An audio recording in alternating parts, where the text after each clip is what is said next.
I'm going my way. No.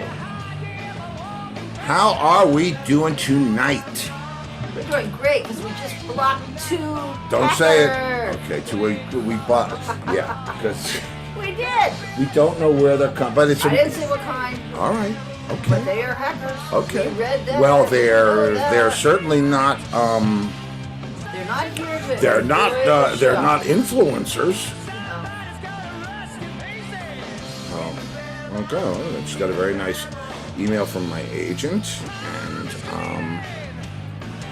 wow, I feel like I'm in the music business. Okay, so let's see, where am I? I'm coming. You have a rock and roll show. Yeah, no kidding. Whoa, here it comes. So it's Tuesday. Does everybody know about Tuesday? Yeah, do you know about that Tuesday thing? TWOSDA, right? Because it's 2, 2, 2, 2, 2. Should have seen her at 2:22 this afternoon. She almost hit the wall. Yeah. It's also Drew Barrymore's birthday. We knew you wanted to know that. I imagine Pat Romano already knew that. In fact, didn't we see him on the show today? No. All right. Okay. So let's see. I'll tell you what I gotta do. I gotta load this. See, sometimes things don't go quite the way they planned. It's been let's see. That's a different song. Sometimes. Don't I know it? Oh, you can't see evil, but it's there. You feel its presence. Wait. Christian Nelson then adds up to 8. What does? What? 2, 2, 2, 2, 2. Okay, so now ask Chris. I think it's more than that. Wait a minute. Hang on. No, that's all right. Ask him what the significance, especially on this day, would. What? It's not 8. It doesn't matter. Ask him the significance if he knows the significance of the number 8. All right, I'm asking him. What's the significance of the number 8 today, Chris? Yes, and it if you know. Adds up to more than 8. Because it's 2, 2, 2, 2, 2. Yeah, that would 2, be 10. 4, 6, 8, that would 10. be 10. But the number 8 happened to be John Entwistle's lucky number, and interesting that our new member to the party, new attendee, played on the Mad Dog album. Jimmy Ryan. Yeah, Jimmy Ryan. I mean, there were a lot of people that played on that record, but for those that don't know, that's a John Entwistle solo album from I think '75, and they did it at Ramport. Oh, they did? Yeah. Mm-hmm. So we have a lot to talk about, Jimmy and I. We've never met. We corresponded briefly with a DM. And I think I gotta have him on the show because the one thing that absolutely is for sure is the John Entwistle that I knew before 1987 was the bass player in The Who and made that music. I didn't really know a lot about John or anything. It wasn't like I had a secret John fantasy, or I never even thought in my wildest dreams. And The Who, I mean, those albums were, when I think about it, those were at the formative years in my musical career, my musical journey. And, some of that stuff really stuck with me. I guess obviously Live at Leeds being probably my favorite live album of all time. I would have to say that Next would probably be my favorite studio record, but the original one. But that all has to do with the time that it happened, in my life and how I was affected by that music. And I didn't know anything about those guys. I remember we heard them. We heard them for the very first time, and I guess I could look this up live. They were playing at at the Westchester County Center, and we couldn't get in, but somebody was leaving the side door open for us so we could actually, it was great. So you could what? So we could see it. Oh. I didn't know if you maybe could hear it. No, well, we were able, well, we could, what you saw mostly was Roger going back and forth and Pete going back and forth. And I don't remember seeing John because we were probably, that door was probably even with the front of the stage. So the PA would have been blocking it out, and you couldn't see Mooney. But we finally saw them I finally saw them, several people saw them at Forest Hills. And that would have been, I don't know, somebody can tell me. Because years don't mean much anymore. So you saw that show? At Forest Hills? Yeah. Yeah, and I never saw them till we were friends with John. Which had to be like really weird for you. And the two things, it didn't, I never did that crossover thing, you know what I mean? I never did that. If anything, it was more with Leslie, John to me was just the best single musician I had ever encountered. Certainly, or one of the best, Keith Emerson, the guys I played with, but he was that good. That's all that mattered to me. I would have done everything I did, whether he was the bass player in the Who or not, because of the. Oh, what? Chanel said, "You got me. I don't know what 2 meant. It's the second month, February, which is 2.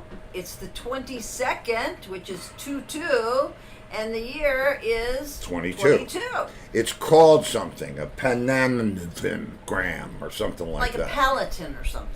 Yeah, and this is one of the only times that you'll get this where it reads exactly the same backwards and forwards, which is called another thing. And upside down. And then upside down, right. The palindrome. Oh, thank you, Michael.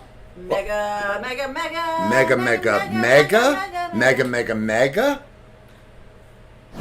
Supersonic. Mega. Thanks, Michael.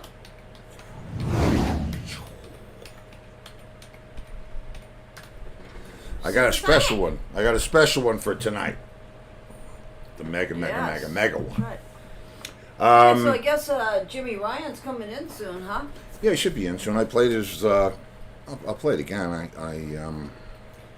Oh, and we got a treat coming up for you guys, not tomorrow. Oh yes. Well, did we not say what we said about that? Yeah, there's Jimmy. Right.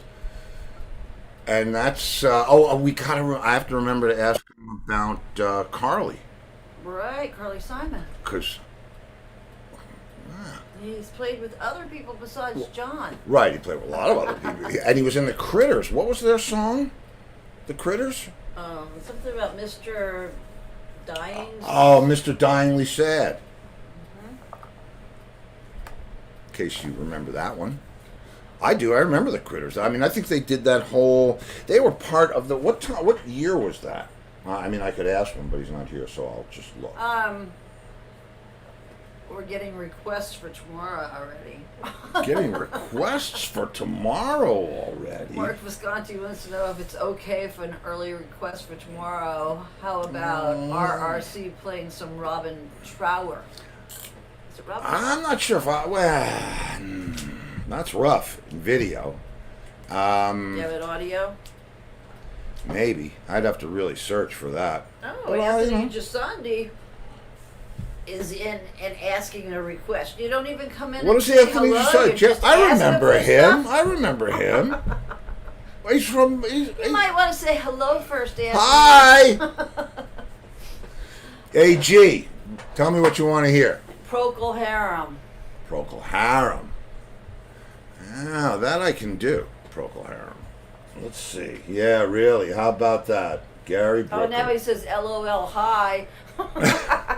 Hello, Anthony. Let's see what we have here. Okay. Wait till Michael comes in. What do I have? So anyway, you know, it's been a crazy week, and I'm so excited about the I said in this whole day, I've said the word record deal, label, and agent without being angry. Yeah.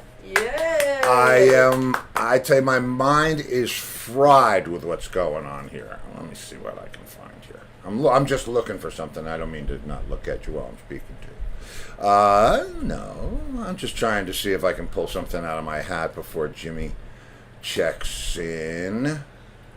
Oh, that would be appropriate, but who knows? Let's see. And what about this and that? Nah. I just saw this. I just saw it. I swear that I did. What is it? Let's see. Well, I don't want to say because if I don't find it, then they'll be all upset. Oh, okay. But I did find it. So listen to this. We got a gift in the mail today. Oh, wait a minute. From Joe Kaluta. Oh, good old Joe Kaluta. Sent us a king cake with cream Bless his cheese heart. in it, and it's delicious. Thank you, Joe Kaluta. All right, let's see what we got here, kids. For those of you that might know, Joe Kaluta plays keyboards with Randy Jackson. Is anybody hearing Sometimes. music? I don't think so, right? I don't hear any music. There's no music. Why? I don't know. And Joe's been on our show before. Yeah. And boy, do I have a first, guys. I got to be very proud of myself. Guess who called me for streaming help today? Randy Jackson! And Steve helped him! It's the truth. Yeah. It's the truth. So I hope you're going to see some Randy shows pretty soon on multiple platforms. Okay, Anthony Gisandi says Procol Harum singer just died. Yeah, I We know. Which is why I was trying to find this. Is it going to play? Oh, maybe it is. Yep.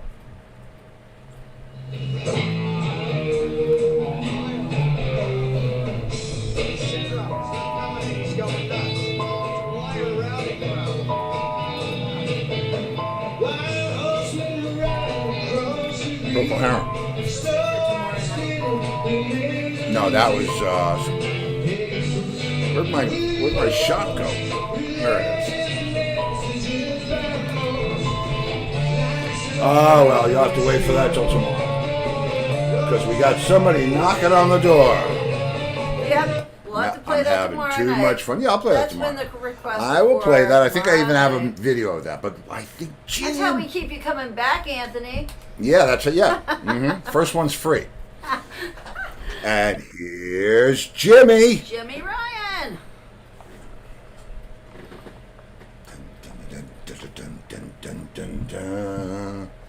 Hey! No.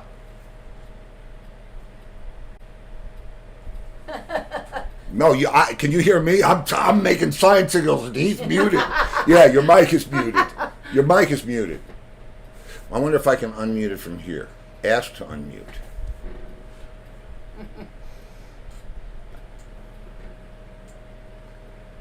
Still muted. Can you hear me? There. You should be able to. Yeah. Oh, I'm not good with sign language. But you could hear me, right? Heard you fine, yeah. Yeah, but I'm trying to do sign language. I don't realize I should just tell you you're I hear you muted. fine. Hold on, I gotta make you go big screen, get you all like cinematic here. There you go. Oh yeah, believe me, that's where it's at. It's this is fun, man. How are you? It's nice to see you. I'm doing great. This was a crazy day. I was at NBC in Dubuque today doing an interview over there. That's 2 hours away, and I'm looking at my watch as I'm driving home. Am I gonna make it? Am I gonna make it? And I get here, and this is a new computer. It's my wife's computer, and I go and I say, "Oh wait, I can't. I'm not logged in on this. I gotta create." So I solved the problem literally at 6:10. You were perfect. It was perfect and seamless. A lot of luck. So what am I looking at behind you? Are you in the? Oh, I'm in space. I'm in the. I'm in. It's actually the couple of space observatory pod on the space station. Yeah. Up on the ISS. Now, there's one thing that makes it not work for you. Your hair's got to be out like that. Oh, that's true. Yeah, gravity hair. Well, I can do this too. I could probably have some of this, and believe me, my hair would do that very easily. It'd be very funny to just float around out here. What I used to do is I used to go outside and do it. Since we're being silly musicians, Sure. I used to. How do I do this? Oh, watch the whole thing blow up. Well, Choose wisely. I used to put the camera after it, and so I'm out there like this, Oh, that's funny. Wow. which reminds me, which like leads me to, oh God, So whatever. no, it actually leads me to a John story. It blows my mind that you played on Mad Dog. Do you know all the Entwistle stuff that's going on now? I mean, have you? Oh, there was plenty of it then, but what are you talking Well, about? there's always been. Oh man, you are going to love this. The quiet one. That's the funny thing about him. He is the quiet guy, Yeah, well, was. he's not quiet. Everyone else is too loud. Maybe But- that's it. I am going to tell you some stories that are just going to make you cry, and I cannot wait to hear yours because I know one of the things one of the things with John and I is I didn't know anything about John but the music, The Who, Sure. before I met him in '87. And once I met him in '87, that whole thing that we did began for the next 15 years. But Now, what did you do with John? Just give me some background. some albums, some touring for As years. an engineer, as a musician, or No, I was a drummer. drummer? Okay. Oh, wait a minute. So you don't know anything about my history there? I should have done my homework, but I didn't. No homework. This is not Drummer school. John No. Entwistle First of all, let He me. actually read the eulogy. First of all, John's. let me tell you what the show is about. Sure. And that's my wife and producer Lori over there. She's I keep hearing the voice, and I'm going, "Who is that?" And I'm looking in over. a separate module. Yes. Okay. Wow. Okay. Well, let's see. You played with John, what, in the 70s, am I right? 75, 74? 1975, I think. 75, yeah. And you were in the Ox as well? No, I just did the one album, Mad Dog. Oh, okay. And, I never played live with him. I only recorded, oh, okay. Okay. which is always my preference. Well, yeah, unless you're the drummer, then you kind of want to see that rodeo I that see, goes yeah. on stage. Sure. How did that? I would. All right. The premise of the show is, if we were on the same bill at the Garden or at the Bottom Line, or we were staying at the same hotel in a hotel bar after the show or whatever else, this is the conversation that we would have. Okay. And because it's never an interview, Slightly. It's just us talking and people listening. This is shop talk to me, and this is the same conversation I would have have with you on the phone or in the dressing room. So that's Cool. that's it's just no gloom, no politics. Everything else is gold. Yay. So I'll tell you how it. Well, no, tell me how it happened for you. How did you meet? I mean, how did that happen? Please tell me. Well, I was a studio musician in London, and I had a reputation. And what happened was I met a guy. Have you ever heard the Speakeasy in London? Sure. Okay, so I used to hang there. That was one of my favorite places. And I was just sitting around the bar, and this guy was sitting next to me, and he just kind of like elbowed me. So what do you do, mate? And I said, I'm a musician. He says, oh, cool. I'm a producer. Talk to me. Well, it turns out he was Thin Lizzy's producer, John Alcock. Oh, John, yeah. Mm-hmm. Yeah, okay. So John and I became overnight friends. We just immediately hit it off. And we started hanging out. And I had a band called Cottonmouth. And he said, let's do some demos, So we went in the studio, we did some demos, and we weren't able to sell it. But he then called me up and he says, hey, I got a real gig for you. I said, great, who? And he goes, yeah. I went, what? Yeah. And I said, John, who? He says, yeah, precisely. I said, well, quit screwing me around. What? Who are you talking about? He says, yep. And he just kept jerking me around. And then I finally said, wait a minute. The Who? He goes, one of them. And I went, no way. Daltrey? And he goes, no. And so I said, better, much better. So he brought me in on the thing, and I did the Mad Dog album, and wow.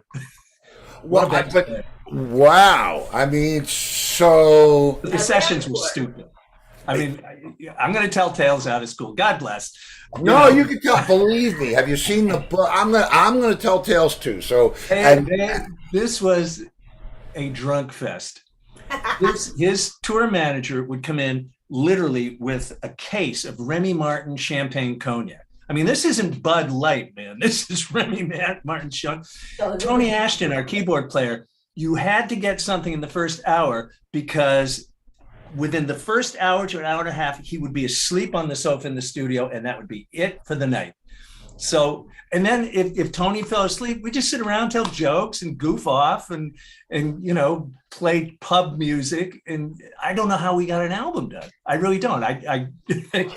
But were the songs done? Did he demo the songs? I never even asked him about this. So you were just doing it before I walked in. I knew nothing. He had kind of sketchy charts, and he sort of sang us what he was doing, played it on the bass, and I looked at the chord charts, and I did that, and we learned in the studio. But with these big guys, that's almost always the case. When I work with Cat Stevens, the same thing. He wouldn't even let me do a chord sheet. He said, no, you just listen. I said, well, I'm less likely to make a mistake at the third round of the chorus. He says, I don't care. He says, you do what you can do. And eventually, the song will come out. He says, we're just going to roll the tape the entire time, because if we get a great take, I don't want to go back and then redo it because nobody was rolling tape. So, that's how it was. Carly was a little more. This is called Rock and Roll Show and Tell. Yes. And I do want you to know that your stories are safe with me, because you and all your watching. These are left over from our last tour in 2001. I love it. And this one says, John wrote on them, yeah. It says Remy Martin, fine champagne cognac. There you go. XOOP. I'm sorry, OXOP. OXOP instead of VSOP. John wrote that. There's a bass, which I don't know. He must have been past the first bottle when he drew that. And it says, is that from Entwistle? Yeah. The man is consistent. Oh, just wait. I'm gonna fry some eggs for you tonight. I love it. Okay, so it says on here, left over. These are left over from our tour. We got 2 a day every day, and we were out for months. Okay, I had to give the frickin' red wine away because we had the storage locker in New York. And he shall come carrying thunder in large cabinets. Nostradamus. God. That was, I believe, these are from B.B. King's, and this is reserve bottle number 2. I realize it's backwards, but this is there's That's so funny. You got them laying around. They were in the. I mean, bar. I'm telling you, I could have opened a liquor store if all I wanted to sell was Remy. I mean, you didn't do the road with him. Oh, well. No. Oh, the studio was enough. I mean, by the case, it was coming in, and there were only 4 of us, 4 or 5, or 6 if you include the engineer and the tape operator. But I mean, they weren't imbibing, and I wasn't particularly either. I was a little bit on the outside because, I had just learned transcendental meditation, and I had kind of pulled away from heavy drinking and drugs and all that stuff to just chill out because I needed to. I was a psycho when I was a kid.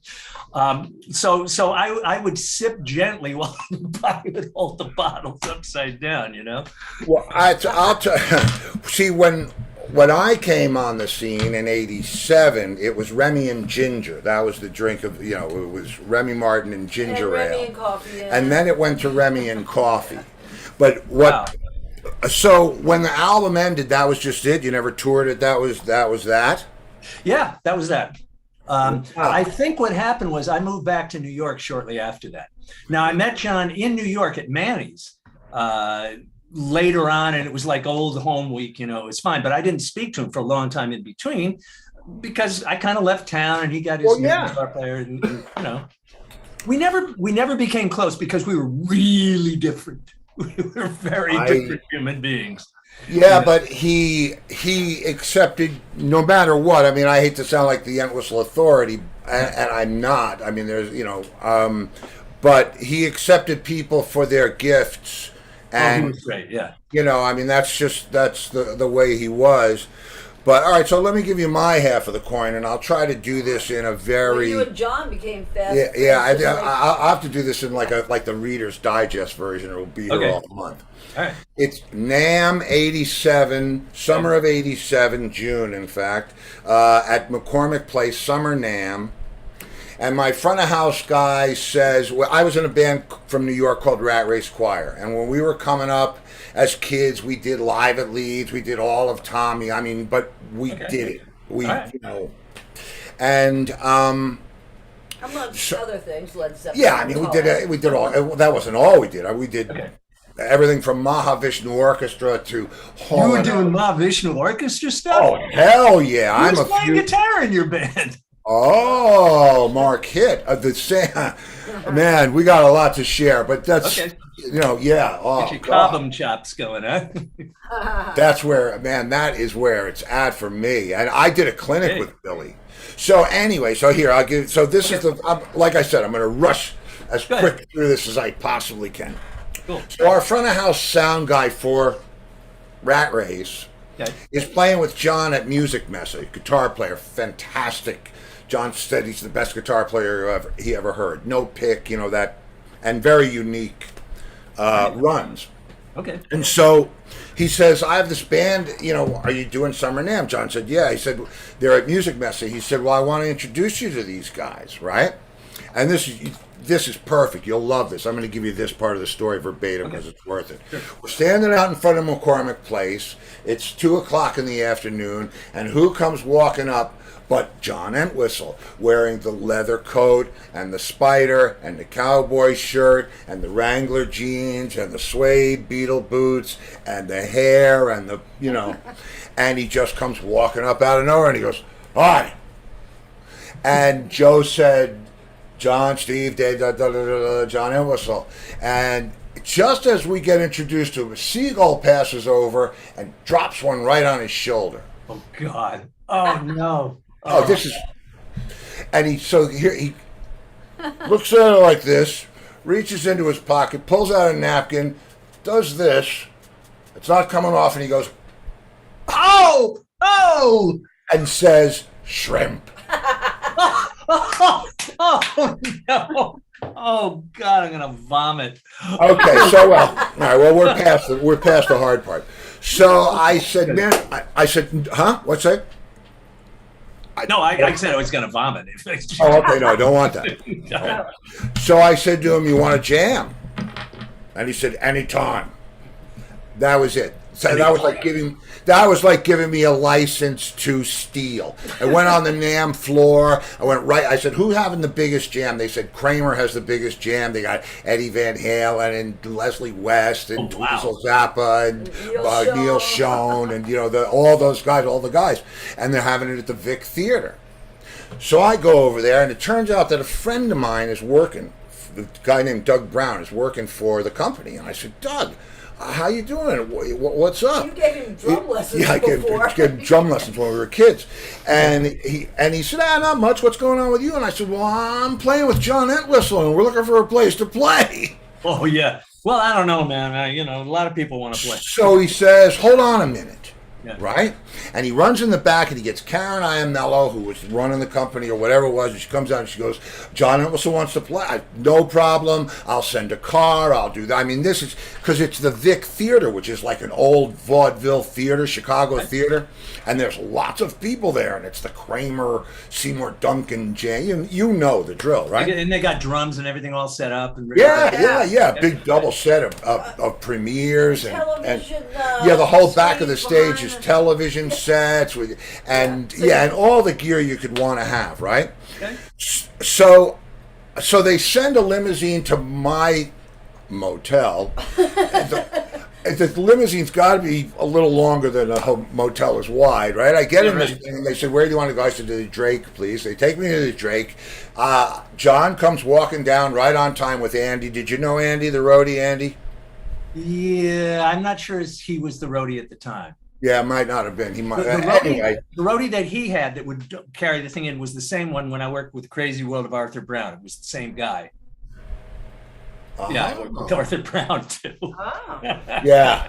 Was that wasn't when Palmer was in that, was it? Yeah, I think it was. But he wasn't Palmer at the time. He was just, Yeah. ELP had not happened yet. So yeah, I think it was. But that's John's favorite John Palmer joke is how can you tell if it's called Palmer knocking on your door? The knock speeds up. That's funny. Yeah. So anyway, I come pulling up to the Drake in this ridiculous car. And John looks around, but he's too cool to say, what the fuck is this, right? Yeah, right. So he says, "Where are we going?" I said, "I don't know. We're going to play, we're going to jam. They got gear." And he says, "Well, what are we going to play?" And I said, "Well, we'll play some Who songs." He said, "I don't know any." I said, "What?" Well, it had been 7 years. It's 87, so I haven't played. I said, "Well, we know them, and we'll teach them to you." And he says, "Okay." So we go down to the bottom they pull up to the... And Whistle is joking with you, right? He's saying he doesn't know any. No, he forgot how they went. It's not that he forgot them, but believe me, he was not joking. Yeah, back then, if you said... Oh, all right, and it's so totally John, and you'll get this all the way to the bank. So we go down into the dressing room row, and we go down the typical dressing room stairway that you would picture in like West Side Story or whatever. The old theater and shit. Right, but he's like, we're gonna jam. What the, and they take us to a dressing room that has his name on it. We're in there, and so then the guys come. He doesn't realize what's going on. He thinks we're going to the Limelight or something. So. And he never leaves the room. We never leave the room. The band comes, and he says, "What do you want to play?" And they said, "Well, we'll do the medley from Live at Leeds." And he says, "All right, well, let's go through it." And they go through it, and, not plugged in, just playing through. And he says, "You guys even learn the mistakes." So we said, "Well, as long as you remember them, we'll be okay." Yeah, right, exactly. And so we go out on stage, and there's thousands of people there. It's a stage with smoke machines, and it's because he hasn't seen anything. And so they say that, "Mr. Entwistle, 5 minutes." So I go out first, big security guy, me, John behind me, band, another security guy. We go down a little narrow old vaudeville hallway, up the narrow vaudeville staircase, where I'm at the top in the wings. John can't see anything, and he hears Dweezil Zappa say, "Ladies and gentlemen, John Entwistle," and the place goes, Of course. And I said, "Let's go, man." And we went out and we did Live at Leeds, and so we did a lot of stuff, and we pulled it off, and it was so much fun that we started doing what you're doing, drinking Remy, telling jokes, telling stories, telling this and that and the other thing. And that's where it started. And for the next 15 years, we put a couple bands together. We did a bunch of projects together. We were looking for stuff to do. He used to call me up at 5 o'clock in the morning, midnight my time, 5 o'clock, and say, "Go check your fax machine." And he'd send me a fax of him giving me the finger. It was like 5 o'clock in the morning. It's just crazy shit. And he wasn't living in London anymore. Yeah, he was down at Corwood. So but we bored. became the absolute best of friends. Yeah. And we did the John Entwistle Band, we did the live albums, and we did the studio albums, we did the television show, and it's all history stuff. But the part of it that means the most to me is when he passed. Did you know Bill Kerbishley, the manager, their manager? Well, I knew of him. I didn't meet him. Well, Bill called me up and he said, "Steve, I've got something rather daunting to ask you." And I said, "What's that?" And he said, "Well, the boys and John's family would like you to read and write and read the eulogy at St. Martin's in the Field." And it was like, yeah, okay. St. Martin's in the Field? Yeah, and in Trafalgar Square, that's where they had the memorial. I know. There's an orchestra that's St. Martin's in the Field. That's a wonderful orchestra. Yeah, yeah, it's an That's amazing gorgeous. place. I mean, I was, It's in Trafalgar Square. yeah, it's in, yeah, well, you know, yeah, Yes. but it was, Now, did you No. go there to do this, or you just? yeah, Yeah. yeah, yeah. Well, I lived at the house. I had my own cottage. Eventually, I used to live in the main house until Lisa. I don't know if you know about Lisa. It's another story, but Lisa who? Lisa Johnson, Lisa Johnson? Pritchett Johnson, his last girlfriend. After, No. well, you're in the I knew his 70s. wife. I knew. Yeah, you knew. Yeah, Allison. Allison. She's Yeah. still doing very well, and so is Chris. Did you ever meet his son, Chris? I'm not sure. Did he have a son in '76? Maybe not. Oh, wow, I I don't don't know. even I know. doubt No, it. Yeah, there were no kids around when I was there. Wow. Yeah. Well, Chris is. I mean, we're still like like this. It Great. keeps me connected to. Now, why didn't you play with the Who? I mean, I heard they were looking for a drummer at one point. Well, I'll tell. Okay, I'll tell you that. I said to John, I said, "Listen, man. You know, this is you guys are going to do this thing. Shouldn't I be the drummer?" And he said, And you know "You don't the want songs. to. You don't want to be in that band, Steve. They'll make your life miserable." Yep. And I said, "What?" He said, you know. I said, "Look, let me write Pete a letter. And let me just say, look, I'm this, I'm that, I'm no. I got chemistry with the bass, blah, blah, blah, blah." So I write this letter to Pete. I never hear back. John gives me the address. I never hear back. And I go to see them, and they had picked Simon Phillips, who actually didn't work out, in the long run. Simon And was good, but he wasn't Moon. Moon was Moon. yeah, Moon was Moon. That's all you So- gotta say. Moon was Moon. Yeah, and so I go to see them play where at Giant Stadium, maybe. John said, come see us play, and I'm in the green room, and I'm standing, proximity to Pete. I don't know Pete. I had never met him before, and he just strikes up a conversation with me. I said, "You guys sounded really great tonight, man." I said, just old enough to be young, just young enough to be old. And he says, "Do you know the prime age to climb the Eiger?" And I was like, well, no, I don't. Not something I think of daily. No. And he That's says, the first thing that came out of his mouth. 38 years old. So you're smart enough, you're wise enough, but you still have, right? And all of a sudden, John sees me talking to Pete, so he thinks I'm over there saying, "Man, get rid of this guy, come on, it's me." And he does O.J. Simpson over the furniture in the green room where the food is. And Like O.J. Simpson in the airport. And he doesn't kill anybody. And he grabs me like this, bear hugs me from behind, right? Now, Pete does, I haven't said anything except that, you guys sounded really good. And he's got me like this, so I slip out of the bear hug and I turn him around. Now I have him in the bear hug. Okay. And he does this. "You see what happens when your drummer is bigger than you are?" So he told Pete that I was the drummer. Yeah. Okay. Uh-huh. But it was too late because Simon already got the gig. Yeah. Well, I you know what? I think, to be honest with you, and to be fair to the Who and to the legacy and the fans, I don't know that the Who as it is. I think Zach Starkey is the best pick in the world for that band to play. Yeah, I really do. I think he.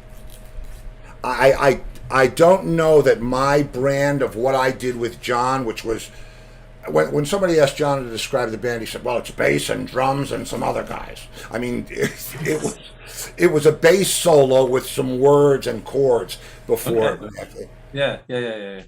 I'll send you some stuff, but so that's anyway. What I was getting to is, Sure.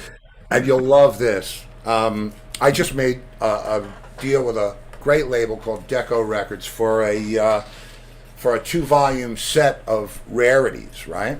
Okay. Stuff that we never released. I mean, we did a kids program, and we had This is end whistle stuff you're talking about, right? Yeah. Oh, okay. Yeah. So I called up Chris, his son, right? And I said, man, I really want to do something cool. It's just like rarities. It's stuff that no one will ever hear, and, I want to do it right. And so I said, can you help me think of a name? And he says, Oxzoomed. Very good. Yeah. Rarity. Very good. That's very clever. I love it. John's son. For John's son, man. So, Getting yeah. back to something you said earlier, you were talking about you don't want to be in this band. He was telling me about the contention in that band, and it was brutal between Townsend and Daltrey. It was bad. Daltrey would do the mic thing like this, and he would try and hit Pete, And then Moon would already have a cymbal unscrewed and ready to go. And he'd like, try it, Daltrey, you F whatever. And he has a cymbal. He's playing drums with one hand like this and holding the cymbal like a Frisbee. And he's about to slice Daltrey's head off if he hits him. God. So there was some badass blood in that band. And I don't know whether you would have gotten dragged into that. Probably not. I think so. I think what would have happened is I wouldn't have had the tenure. You know what I mean? I wouldn't be the drummer in the Who. I'd be the side man. Yeah, I'd be Entwistle's friend who snuck in the door, and I've had some conversations with the guys that have played in the band since Moon, and I don't think it's not the gig that I would dream that it was. I would dream that it was the John Entwistle band with Pete and Roger. But that's not what it is. It's the Who without John and Keith, and it's much different.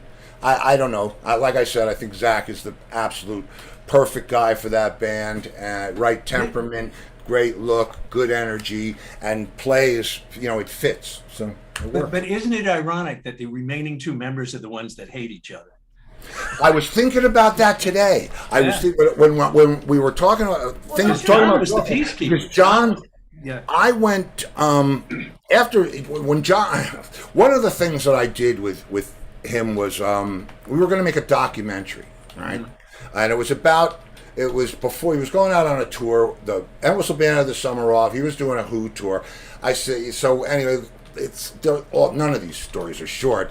I go over with one guy, right, because I wanted to be into it, and we just start talking, and John and I are just doing what you and I are doing now, and we're getting little cherries of this and that, we're telling stories and blah, blah, blah.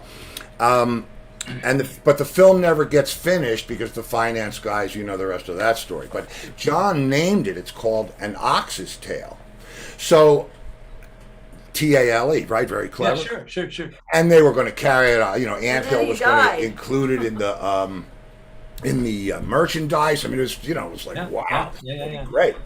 But because of A, B, C, D, E, it never happened. So John passes away. A couple of years go by, and somebody calls me up and says, "I have somebody trying to sell me some footage." They had copies from the original editing. I have the masters.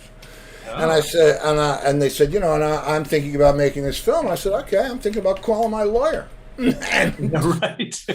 And he said, well, then why don't I just make it with you? And I said, okay. And we did. But there was a point to this story. I don't remember what it was. I don't know. I want to hear about Carly Simon. About though. John. Yeah. Oh, yeah. I got to listen about that. Moving right along.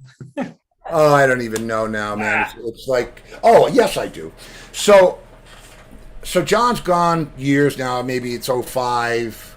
And Pete. I get a call. That's how long it's been? What? 2005 until I do. He was 02. He died in 02.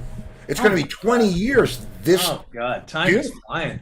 And he died 15 years to the day that we met. Yeah. We met on the 27th, and Anyway, I go through the rest of it, but we don't need to do that. Yeah. So I get a message from Pete. Come on over. Bring a film crew, I'll do your film. Because now I've got together, now everybody's in the thing. What's his name? Chris Squire did an interview, and Robin Zander, and Roger Glover from Deep Pearl. The usual guys. Manzarek from The Doors, and I interviewed Billy Squire, and those were, they were this, but there was a camera running. Now, they were all related in some way to Entwistle? Well, they were just people that I knew that would talk to me, that knew, Billy was, the song that I opened, Billy sang lead on a song on one of our albums. Roger was, a bass player, so that made all the sense of the world. Manzarek was from The Doors, so they toured and did gigs together. Robin was really yeah, Robin Zander was one of the singers we considered as the singer for the Entwistle band. But he was in that. He's got a really light voice, though. He's got that. Robin Zander? We're talking about Cheap Trick, right? Yeah. Me. Oh, no, man. Okay, so there's another side to him that I don't know. I was in the Robin Zander band. And, okay. That guy, no, we were doing Zeppelin and jumping to the fire. I mean, no, Wow. his warm up is just screaming. Ha! At the top, he said, "I'm going to go in the other room because I've never heard a singer do it since or before, and it's Going into a primal scream, right? oh, I'm telling you, man, it's a Yeah. yeah. I mean, so loud, like just And he never got nodes or blew his throat out, or he did get some stuff going on, but he was saved. And Yeah. he's still, man, I mean, still strong. I haven't played with him in a few years, but still, still killer. So anyway, I'm gonna. So Pete says, "Come to the boathouse." I don't know if you guys went to which Peter? We're talking about Townsend. Townsend. Okay, good. Townsend says, "Come over. I'll do your film." Oh, I okay. said, "Okay." I hire a crew. I go to Bobby Pridden lets me in. I'm sure Pridden was there at your sessions. Had to be somewhere. Don't know as he was. The name doesn't ring a bell. Oh, okay, it doesn't matter. Only a few people came to our sessions. Nobody from the outside ever came in. Well, Bobby used to work for John. He engineered our stuff at Quarwood, but again, another story. So Pete, I have a film crew, and my partner in the project, and we go and we set up the shot at Pete's live room. Right, we're sitting there. And I'm expecting him to give me 12 minutes, maybe 14 minutes, 3.5 hours. Ooh, that's a long. You can't imagine the stories that I have. Oh man, how do you? I mean, that's a series. Oh, That's not a film. That's a series. It's and he was so great. I mean, because it wasn't like we weren't doing an interview. We were two guys on opposite ends of John's career. Sure. That had John in common and a common respect, and it was remarkable.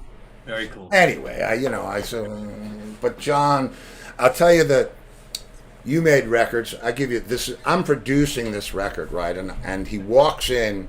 This is at the studio in at his house at Hammerhead Studios. Yeah. And he walks in. He says, "You look. What's wrong? You look troubled." I said, "I can't decide whether the bass is too loud or not." He said, "That's easy. Turn it up, then you can be sure." So you're telling that Pete said that John left him with Roger? So Yeah, that was another part of it. He said, "Yeah, John was." So I think John was getting even with me. He left me with Roger. Mm-hmm. And I'm not going to say anything because I don't know Roger, but I've heard a lot. I know Roger. I know Roger, and but that's okay. Listen, the thing about the thing that started this whole train, and then I'll let you. Then you got to throw some people under the bus. When I talked to Pete, when I talked to Pete in this interview, I said, give me the beginning. He said, 11 years old, went to school, 11 years old. That's a very much different a relationship than meeting the tough guy Daltrey from the High Numbers, who was the guitar player, which John was playing guitar at that time too, had to switch to bass. Okay. All right. So, yeah. Well, we were in Roger's band, you see. Wow. And that's Pete talking? Yeah, we were in Roger's band. Okay. Yeah. Wow. So there was some weird shit going on there. And Roger, now I see the contention because Pete did all the writing and Roger probably hated that. Yeah. Well, I paid all the money. Yeah, I mean, I can tell you this. They just sold that catalog to Universal for astronomical numbers. Of course. And the reason that I know this is because Entwistle was the second most prolific writer in that band. And his son got and Chris told me what he got. Yeah. So I got to figure Pete bought maybe a planet. Well, I mean, just having Tommy being made into a movie, the movie rights alone, even though it was a dumbass movie, But he's not looking for handouts. He's good. He's fine. And it's funny that you mentioned Speakeasy. Yeah. Because you hung out there. You'll remember the ashtrays, right? They were black with gold. No? I remember the coffin going in. I don't remember the ashtrays. Okay, because I have one. John gave me one of those. He gave me a Stringfellows something. I used to go into the Speakeasy with John. Yeah. Fairly often. you know. That was one of his favorite hangs. There, the Bag of Nails. When were you there? When was I there? Yeah. Not until the 80s. Yeah. Oh, okay. So I missed you by 5 years. Yeah, but that's okay. I He picked had it that up. house in Roehampton. Yeah, he was living in Roehampton on Pope's Lane, I think, at the time when you were with him. Yeah, maybe. Yeah. The only thing I remember is a small house. He had a full pub in the basement. A real pub, you know, full bar, everything. And upstairs, he had a full studio with tape machines and the whole thing. And for me, you know, I'm just starting out as a guitar player. The idea somebody has a recording studio in their house. Now, everybody, you know, nannies have recording studios. Right.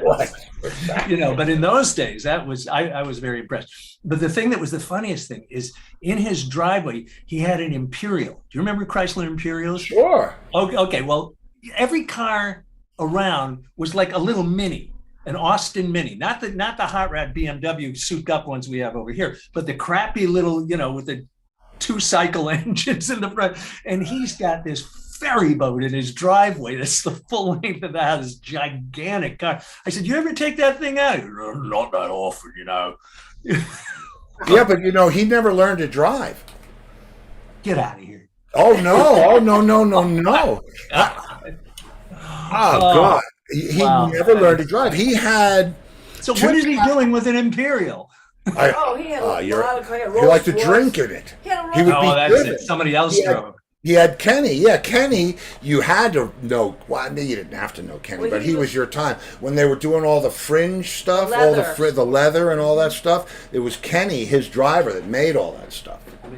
Yeah. So that's, so, and we went to, was he at Corwood? Did you know about Corwood, the big country house, the 53 rooms and the... I don't know because I only spent one evening at his house. We all went over there and hung out in the pub. The rest of the time it was just the studio. It was kind of businesslike. I never got to the level you got to. I mean, I was just like the studio guy from the outside who was a little weird because I wasn't drinking gallons of Remy Martin.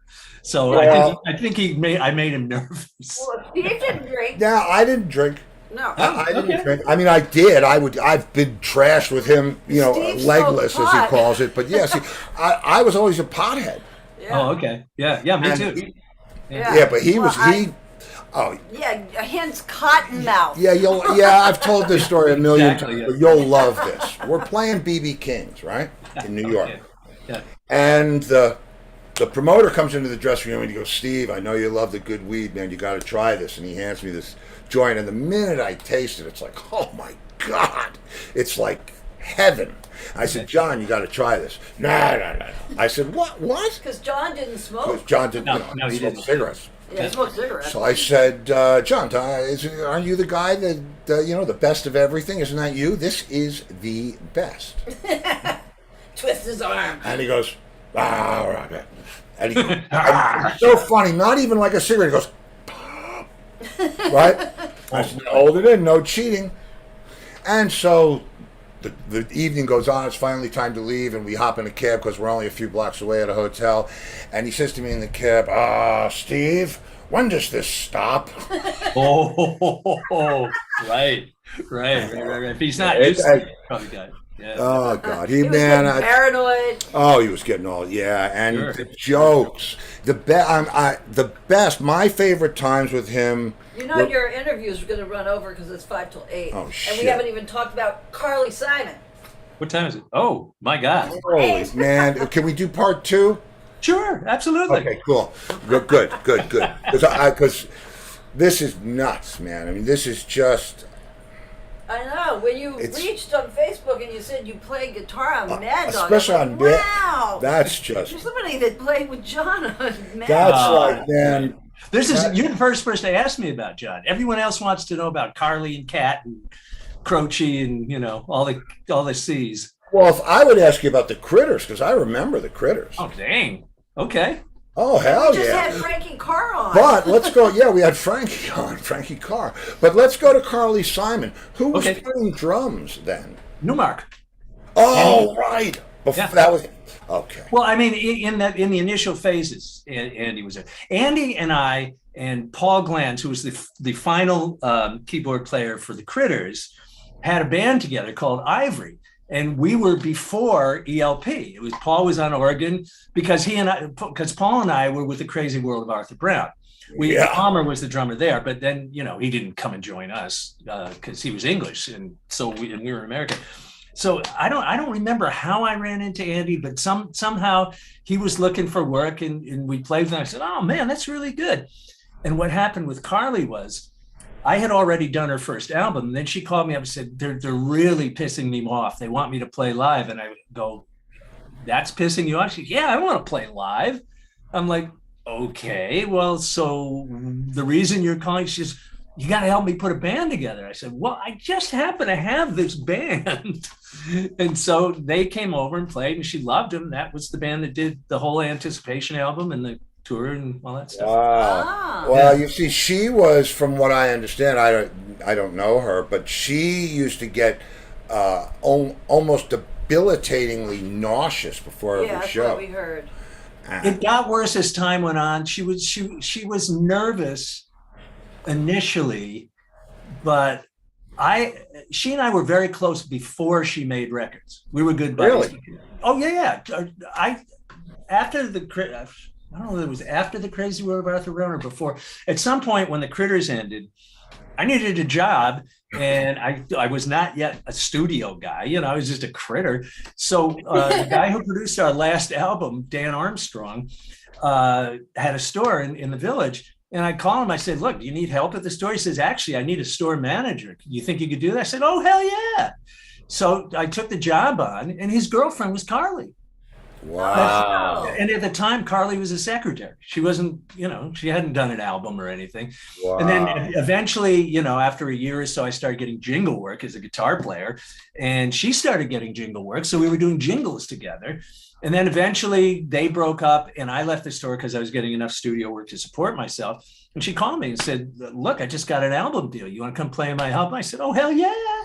Sure. Wow. And then I did 21 years of active duty with her. That's great, man. Is that what all those gold records are for? Is that what the hardware is from Carly? Or well, no, let's see. I'll take you the tour. This is Carly. This is Hotcakes. That's No Secrets, which has you, so Vane on it. This is You Don't Mess Around with Jim Croce. Yeah. This is Coming Around Again. And there's a platinum one on that wall that you can't see. This is Cat Stevens, Buddha in the Chocolate Box, and this one is Anticipation. That's awesome, man. Thank you. There are more, but you have to buy them. Nobody gives you these damn things. Yeah, and you have to prove that you're on the record. I said, all right, the wall's full. Who cares? Yeah. I'm not like Jimmy Braylauer. You know Jimmy? Yeah. Jimmy, I was at his house, and he absolutely blew me away. I went into his den. There was no wall space and barely any floor space for the gold records. He loves to get them, so he'll just shell out the money. But legitimately, he's played on 50 zillion albums. So, he's. You'd have to pay over $50 billion. Yeah. I hope he got paid well. I mean, in the 70s, these were $110 a piece. Oh, I know. I'm sure. So now, and now let's see if you know this. You must know this. How many? Pick any one of those records and count the track list and count the bands. Oh, it's the same one. Every single one. Yep. It's not the really. It's not the album. No, it's not the album. No, and they do a photocopy of the label and glue it on, and here's a photocopy of the cover itself. Yep. This is the thing you need, though. That's the RIAA. Yes, the RIAA. Yeah. That's what you pay for. John used to have a wall in his house just for the platinum records. Oh, sure. And the other ones. It was in that movie, The Kids Are All Right. Remember? Yeah, but the other, they were in the bathrooms. He had them all. It was crazy. I know. I saw them. Yeah. And did you? Him and Tommy James, same thing. I mean, Tommy James wrote so many hits; it was ridiculous, and he had a whole theatrical wall of them. He's still out there doing it too, man. God bless him. I asked him. He lived in a very modest house in New Jersey. I did some work with him, and I was over there. We were hanging out in the pool, and I looked at the wall. I said, Tommy, something doesn't add up here. He goes, what? I said, there's enough gold in here, to start a gold rush. And I said, no offense, but this is a modest house. He says, I know. And I said, how does that happen? He said, Morris Levy. Ah. I said, what, I mean, I know who that is, but what does that mean? He said, Morris did really, really well. I did not. He said he just got totally ripped off. Ripped. And well, Yeah. There's so much of that. Yeah, it's really sad how much of that I hear, and the more of it, that's why, I don't want to. We got to talk about other things. Yeah, that can become a dark subject. Yeah, because that's talk to Billy Joel about it. I've had everybody in his band on this show except for Billy, I think. Oh yeah. Well, that's Tommy, I don't think the guitar player. I don't think I've had on, but Mark Rivera. I don't know if you know or not. I know Mark very well. We used to play in bands together. The Bitter End and did club dates and all that. Sure. Okay, so Mark, when I was thinking what's coming next, after I moved to Florida, I was doing art. I've always been an artist. And somebody said, oh, that would look great on shirts. So I did this really high-end line of the craziest shirts you can possibly imagine. Rivera wears one every time they play Madison Square Garden. Nice. Yeah. Good. Does he say, by Steve Luongo? No, I don't. Well, not very loud. Eddie but Money used to wear one too. Eddie Money used to wear them every show. Oh man, it was good. Are you still doing them? Oh yeah. In fact, right before the evil pandemic showed up, I was about to do a deal with Saks. Wow. And Saks is very forward thinking. They like new designers. They like artists. So think of having the original art, you auction it off from Mount Sinai or whatever it is, and then you have the shirts. It's like, and I couldn't wait. And it was right before the holiday. I'm thinking to myself, I'm going to make a fortune. And I said to the girl who was running the fashion department, the men's luxury fashion, when do you need these? She was the men's seniors buy. Anyway, she said, oh, no, this won't be until fall of 2020. I said, when is that? She said, June. I said, okay, I'll wait. Okay. Still waiting. Oh, man. Oh, yeah. No, she ended up leaving, and I have a contact there anytime I really need it. But I want to find out what's going on in the world, and I don't know that's, a bunch of things have happened in the past couple of years. You go where you're led. Right. It's so funny. I would have thought Saks was a really conservative kind of company. Bloomingdale's for sure, but Saks? No, Saks. But Saks is artsy. And if you look, if you have been in Saks lately, the new guy that runs it had all this amazing glass done. It looks like the Museum of Modern Art now, and it's all colorful. Colors. It's filled with color. So no, they're very forward thinking at this point. Cool. I would have thought conservative too, but yeah. So taking them Bloomingdale's. There you go. I was Saks, Saks. All right. Okay. Saks. We had one in my town when I grew up, Saks in White Plains, New York. So, I don't think I've ever shopped at Saks. I mean, I was, they always did the good Christmas display and all that, but they did do well, you see, for me, Saks has a little bit of trauma because that's where I used to go and get my school shoes. Oh dear. That he did not like. I mean, I wanted to go to Flag Brothers for the tie sure. with the Cuban heel, and my mother would, those would be so bad for your feet. So I'd have to wear whatever, Okay, well, another story. Okay, so did Angus, man, first of all, we have to do part 2. Absolutely. I didn't play my commercial, which, I'll play it twice tomorrow. Okay. I barely have enough. And the one thing you didn't mention was this. Oh, look, that's right. Yes, please. You mention it. Tell us. Okay. Behind Autobiography of a Musical Shapeshifter. This is a series. This is a series of short stories. I'll just put it down. Actually, I'll hold it like this. Hold it like that. Hold it like that. It's a series of short stories about my personal interactions with all these people that we mentioned and a whole bunch more. I mean, there's 30, 40 people in here that I played with. It's not like People Magazine stuff where they're talking. It's me talking to them, having personal conversation. I don't talk about recording much because we went in the studio. I played an E chord and it was really loud, but it was great. Everyone loved. No one wants to hear that. They want to hear about what happened at the pub. Exactly. Yeah, exactly. So you can open up to any story and go from there. You don't have to read it linearly, but you can. Nice. And I start off with a story. Everybody thought about the Critters as being kind of an easy listening, Mr. Dyingly Sad. The story starts off where we're playing at Glens Falls, a place in Glens Falls. I know Glens Falls. Okay, and our manager decides this bird is bothering his stupid poodle, so he gets a BB gun. Well, after the gig, he's gonna hit the bird. It won't kill him, but it'll sting his little butt. After the gig, he thinks it's a good idea to slam on our doors. We open the door, and he goes in and starts shooting the BB gun. And all he's doing is breaking ashtrays. And at one point, he hit my Orange Crush on my nightstand and started peeing all over my shoes. Anyway, the next day, the motel owner hated rock and roll bands and decided to make examples of us. So he did a bit of creative percussive maintenance in the place and pulled a sink off a wall and kicked in a TV and then sent the state police on us. We got thrown in jail. Oh, man. So the first chapters, and it's just, I talk about my interactions with people who have ripped their girlfriend's eyeballs out.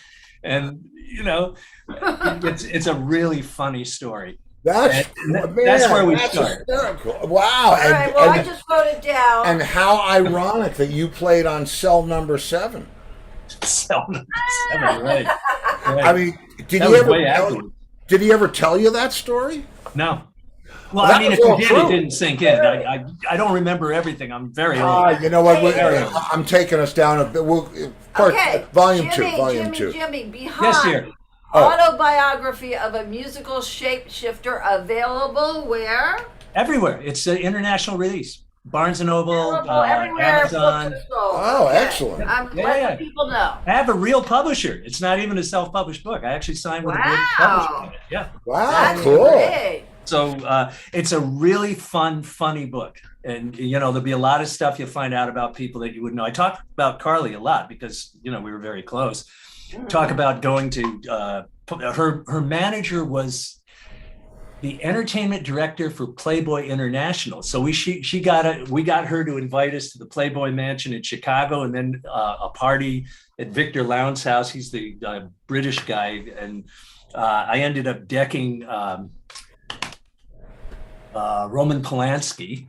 Oh. Well, I was trying to play. He had us playing in his bedroom with 70 people in a bedroom that's the size of, whatever. Yeah. And Roman was like seriously high, and he reaches around and stuffs a joint in my mouth from the back. And I'm trying to focus on what I'm doing, and I'm not entirely sane myself because a certain recreational chemical had been imbibed accidentally. Understood. And it was a little purple thing. And it was not pot, and I was seeing lots of things that weren't there. Anyway, so Roman comes around and he studs this thing, and I thought somebody was putting a torch in my mouth. I went, wham! I went blam. I hit him in the face. He went rolling over backwards on the bed, and everybody thought it was freaking hilarious. Here's poor Carly, and we're trying to do Anticipation. It's just Newmark tapping his sticks on a nightstand. Me playing a 12-string guitar, and I don't even know what this thing is in my hand. It's like a complete mystery, but at least the muscle memory was there. So it kind of worked. And Carly was in on it. She says, "Look, I'm going to do the intro. Just follow me. You'll be fine, dear. You'll be fine." Just, and Carly is as straight as a ruler. I was, I thought that. I had a feeling. She was kind of the band mother at the time. That was really, that was reassuring. But to have this guy, this dragon monster do this thing, and Britt, he was there with Britt Eklund, so he went slamming into her and knocked her over backwards. Oh, wow. So it's just a bunch of stories like that, just real fun. Yeah, I know. And she probably stopped rolling when she got to Rod Stewart's house, and, then you... Right. Yeah. Rod didn't make this gig. No, I believe me. There's enough stories there to fill another book. But, this is fantastic, Jimmy. Yeah, I worked with him, too. With Rod? Rod? Yeah. Yep. I got a story that I can't even tell on here about John and Rod. Oh. It's more about Rod than it is about John. I Yeah. mean, we were at the China. Did you do the China Club hang in New York at all? Yes. I'm trying to remember. Yes, of course. 75th and Broadway. Yeah, Yeah. Not very much. Not very much. When was that popular? 80s, 90s, mid to late 80s into the 90s.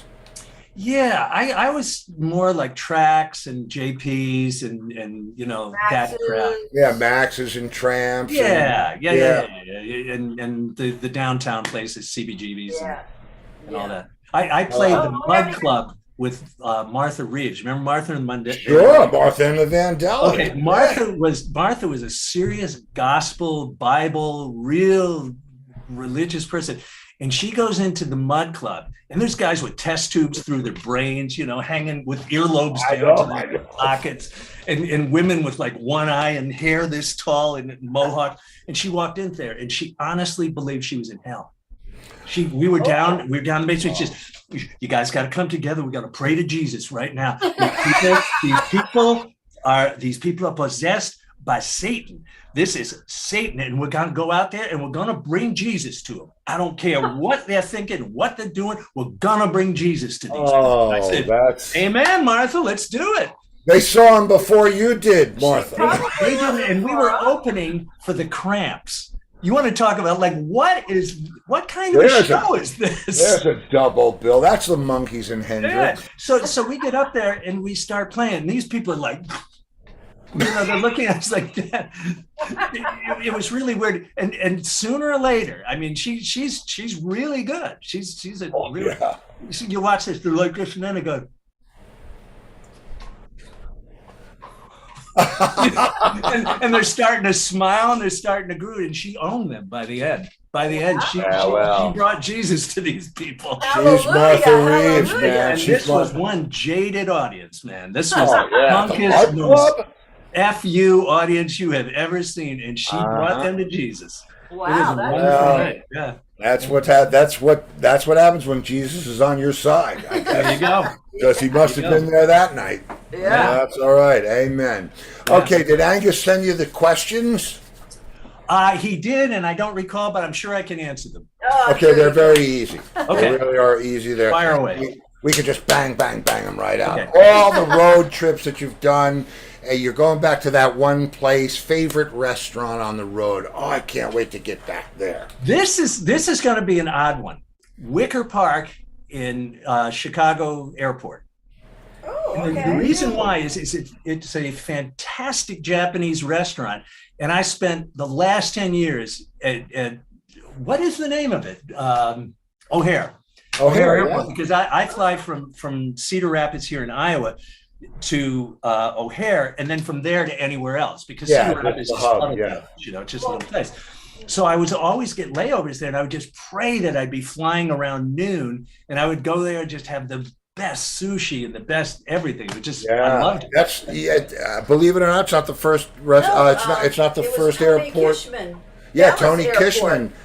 Which airport? Dallas Airport. Oh, Dallas Airport. Yeah, so it's listen. You're the second one. If you get if you know you're going to land and there's something there you like, that's all it takes. Great. Oh, there's one other one, and I'm going to give this a second one. It's called Fernina's, and it's in Syosset on Long Island. Oh, I know Syosset. Exit 40. Yeah, exit 43. Well, 25A, I think. Syosset? No, I think that's anyway. I'm talking about the road that goes through Syosset. Yes. I was talking of the exit off of 495. Yeah, no, it could be 43. Sure. Yeah. It's just a wonderful kind of French American, just real high end, wonderful food. Wonderful. Is it still there? Yeah. Mm-hmm. And what's it called again? Frenina, F-R-A-N-I. Frenina. I think it's a combination of Fran and Nina. I think the guy's name is Francis and his wife's name is Nina or something, so it's Frenina. Well, we have a lot of New York viewers, Long Island. Yeah, you've got a ton of people out, so okay, great. Frenina's great. Tell them Jimmy sent you. That's right. Right, exactly. So, I mean, I didn't even get to Frank, man. Did you got some Frank experience? Or am I? Frank who? Frank, am I wrong? Frank who? Frank Sinatra? Why did I see that? No. I have no relationship to. Okay, to never mind. Sorry, wrong gangster stories. You're right. Frankie Valli made it. There you go. Yes, Four Frankie seasons. Valli. No, well, the Hitmen were 3 of the 4 seasons. My band, the Hitmen, 3 of the 4 seasons were the starting part of that band. But then Jerry Polci, who sang "Oh What a Night," he left. Don Ciccone, who sang "Who Loves You," met a bazillionaire, married her, and he left. So then we only had Lee Shapiro, and he was there till the end.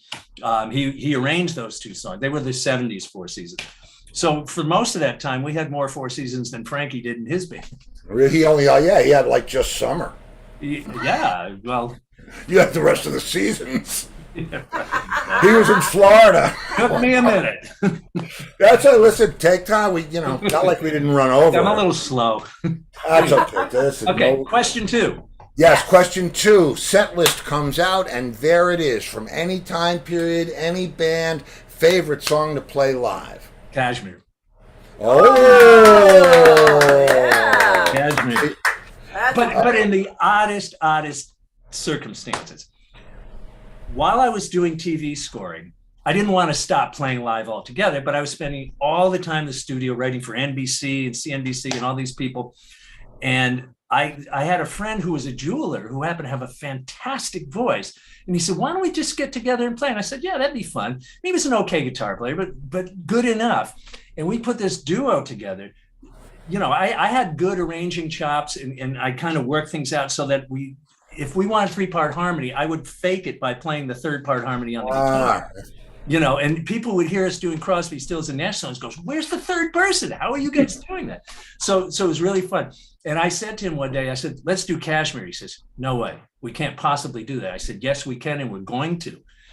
And so I took his 12-string guitar and tuned it down to D, and it sounded as big as a house. I did this huge chordal thing, and people would look at it and go, how the hell are they doing that? And I had a big subwoofer that I used, and I would hit the top of the acoustic guitar. Oh, cool. And the subwoofer would just thump like a huge bass drum. And he sang, he sang like Zeppelin. There you go. I completely forgot the lead singer's name. Right, Robert Plant. Robert Plant. Okay, yeah. He could sing it like Robert Plant. It sounded fantastic. It was so much fun to play because, A, because it's such a fantastic song, and B, because nobody expected that we could do it. It's just 2 guys with 2 acoustic guitars, and it was really fun. Well, just to get off at the rest stop for a second. Okay. When the levee breaks. Yeah. Somebody, people always send you the links. Oh man, check this out. And I never check them out because half of it's probably a virus.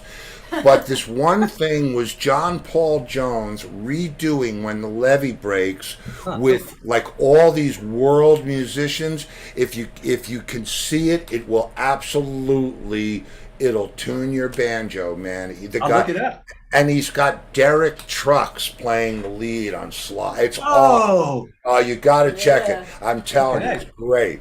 It's great. Is it on YouTube? Yeah. Okay. When the Levee Breaks. Yeah, when the Levee Breaks, John Paul Jones. It's okay. You'll find it, man. He was so underrated. Oh my God. The what he did in that band. He was like 12 hands and keyboards, bass, mandolin.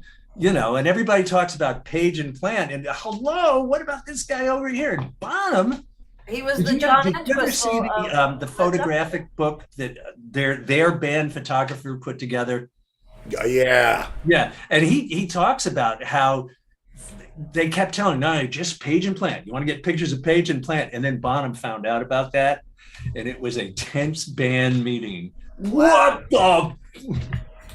Wow. Well, I have a couple of Led Zeppelin stories too, but do you know who thought it came up with that name, right?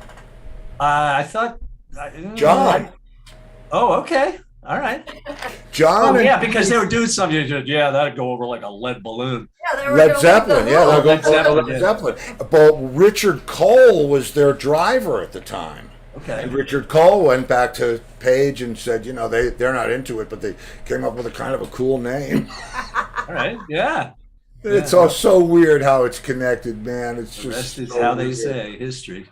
Yeah. Yep. Okay, so let's hustling right on down to try to make it in at least 1.5 times too long. The set list comes out and there it is. You don't ever want to play this song again. Younger Girl. What is it? What was it? My first hit with the Critters. I must have played that song 1,000 What was it called? What was it? Younger Girl. Younger Younger Girl. Girl. Keeps a rolling across my mind. And Right. I mean, it has a particularly nasty history for me. I'll try. What are we okay with time? Or are we like? Yeah, go ahead. Yeah. Fine. Yeah, you can edit it out if you don't. Nah, but don't worry you're about it. Nah, live, this you is So yeah, we, this is we live. had we had recorded Mr. Dineley Said first, and Artie Rip, our producer, said, I love the song, but he says I don't want to introduce you guys with that. You need something a little more commercial. I said, yeah, fine. What? We've written all our own songs. He says, you haven't written a hit yet, though. I go, oh, fine, nice. So, and he was right. I just didn't think so at the time because my ego was like bigger than Right, of course, So he comes in with Younger Girl. It was on the 11 Spoonfuls first album. And we all listened to it. We say, yeah, okay. It's a good song. He says, so let's do it. So we do up a version. I'm the lead singer of the thing. And at the end of the session, he says, yeah, it's okay. I think we're going to do it again. I went, what's wrong? He said, we just haven't got it yet. We come in the following week. I'm at Villanova now. All right. So I have to come in from Philadelphia to do these things. Right. So we come in the following week. We do another version. We change the arrangement a little bit. He's going, I don't know. Go back to Villanova. Oh, he says, we're going to do another one. I said, no, we're going to pick one of these two. And I got really nasty with that. I said, this is bullshit. These are good. And I don't particularly like the song anyway, but yeah. And he's just listening to me, doesn't say a word. So the following week, Don Ciccone, who was the lead singer in that band, also he was the one in the Four Seasons. I called Don up. He was my roommate at college and he dropped out. So he's doing music full time. So I call him up and I said, so which version of Younger Girl do they pick? Are we still doing that? And he's kind of quiet on the end of the phone. I know where. I go, what's up? And he says, wow, Artie didn't call you? And I said, call me about what? He says, oh man, we did another version of it. I said, who is we? Oh. I said, who is we? No, Chris, Kenny, none of us heard anything about this. He goes, no, Kenny was there. And I went, wait a minute. Where was I? He says, oh, we use studio musicians. I said, you what? Oh. Now, I'm a serious guitar player. Even then, I was a serious guitar player. You call, what? And he says, oh, no, I think you're really going to like it. I said, okay, fine. So when do I come in and do the lead? Silence. He says, well, actually, I did it. I said, oh, give me a break. What are you talking about? He says, well, Artie thought he might want a different sound on this. And I'm ready to send a missile down the phone line. I'm guessing, man. yeah. And I'm just blowing a gasket. And then he played it for me and I went, oh, shit. It really is good. And I listened to it and I said, I hate this. And then my sister, a few weeks down the road, my sister calls me up. She says, you're not going to believe this. And I said, what? She says, I'm up in Boston. You're the pick hit of the week on WBZ. And I said, that's it. It's a really good song. I love the version. Man. And the rest is history. But it was a mutiny. I opened my big mouth and I told him I wasn't going to do it. He says, fine, don't do it. We'll do it. Oh. Wow. I got a good lesson in humility on that one. And after that, Mr. Dineley Said came out, and I played on that, and did all the background vocals. So listen, you know what? You did okay. You did fine. in the end, and that's a lot of this is in the book. It's I am not shy about telling the hard lessons. And I'm not shy about young musicians, check your ego at the door. Do not bring it into the studio. Nothing good comes of that. Nothing. That sounds like a really good book. Yeah, it sounds like a really good book. Yeah. 69 5 stars. Really? Yeah. Well, actually, no. There's 1 or 2 4 stars, but all the reviews. It's a huge critical success, and the reason I'm doing these interviews is to try and get some of the financial success going too. Well, you should probably, success, when we do part 2, you should probably read your favorite story. I will do that. I'll read. Okay. I'll read you the Playboy story. That'll be the fun one. There you go. And I've done the mansion, so I can. Oh, okay. Yeah. Chicago or London? No, I did LA. I did L.A. Oh, L.A. Okay, yeah. Oh man, and that's a whole nother story. Hugh Hefner was trying to sleep, and we're playing, and it's like you're not sleeping through this. He was very old, and some big bouncer comes over to me or whatever he was. I play, I play with man sticks. Yeah. And he comes over to me with rods and says, "You guys got to play a little lighter." I said, "Those are not going to make it to the second verse." And by the time we were done with the song, they were like this big, but it was. Yeah. But that was a crazy place with the monkey cages and the animal. It was nuts. Oh yeah, Chicago is tamer than that. I'm sure. Yeah. I never made the LA one. It was way over it was muscle cars at the mansion. So it's all girls and hot rods and crazy. and they were the band. And we were the band. Yeah. Wow. What was it? Just a regular Playboy party? It was just that event, whatever that was, the muscle cars at the mansion. It was like Oh, okay. Cobras and Corvettes and Camaros all over the lawn. I mean, like George Barris, if you remember George Barris, the guy that did the Munster car and all the hot rods for the television shows. George Barris was there. He did the Batmobile, the original Batmobile. Oh man, wow. It was just a freak show, man. It But was all American cars, right? You don't know Ferraris or Lamborghinis. Yeah, no Ferraris. Muscle cars. Yeah, all muscle cars at the man. And man, it was as hedonistic as you could want it to be. And it's like, okay. Oh, okay, go ahead. Yeah, but he didn't do it with Interest. He did Yeah, no, I didn't do it with John. I did it with my John had solo. already died. My solo band. Yeah, John was already gone. Yeah. I did it with my solo. Anyway, it was. Yeah, my story is just the opposite. The Chicago, I won't tell you now. Maybe we'll talk about it later. Yeah, no, part two. We got to make we notes. just showed up with Arlene, Carly's manager, who's knew everybody there, and our host was Shel Silverstein. The famous writer. Yeah. The very, very, very concentrated thing is, if there's no party going on, the women of Playboy are not allowed to have any interaction whatsoever with guests. And that means no eyes, no conversation, no hello, nothing. I thought I was in like a Stepford Wife movie. It was the weirdest experience. I went in the book. I talk about when this thing was over, I just wanted to go home and take a shower. Well, not pleasant. You know what? And it wasn't because you were swimming in the In grotto. the afternoon, I was in the grotto. I absolutely was. I went in the grotto in L.A. and man, I got out of there. Oh, really? Oh, it was not. Yeah, No. not because he was No. Stepford Wife. I went after sound check. I figured, let's go look around because there was nobody there, right? So I could just look at stuff. I didn't want to go in there when there was like, saw the white peacocks. yeah, I saw the peacocks and the monkeys and all this stuff. But I went through the grotto and it was just like You kind didn't of go in it though. In humid. The water. Oh no, I went in it. In the water. I didn't go in the water. No. No, we did. I wouldn't slip in the You did. You did? No. Yeah. I have a feeling this one might have changed your mind because it was in L.A., don't forget, so it's always kind of warm there, and it was just had this little, there was like a little funk Smell. in the Lily air. pads and stuff. Yeah, but we're going down a bad place. Oh, people aren't Okay. eating All right. Okay. That'd be nice. Okay. So we got, okay. So let's see. Where are we going do part next? Oh, we're two. going to the instrument, right? Oxzoomed. Oh man, wait, just wait. Yeah. What do we go to the instrument? What's the instrument next? Oh, questions. Yeah. Yeah, right, I forgot. Been Keyboards. talking so long, I feel, I spent a week there one night. Okay, Keyboards. you're a guitar player all the way through and through, but if you couldn't play guitar, but you could play any other instrument on the planet, anything, I spells keyboards. Keyboards. Yeah. Because I'm a composer. I'm a TV composer, and you want to be able to play those Herbie Hancock chords when you can do it. And it's not that I can, it's that I would have to put the time in to do it. I hear them in my head. So thank God for sequencers.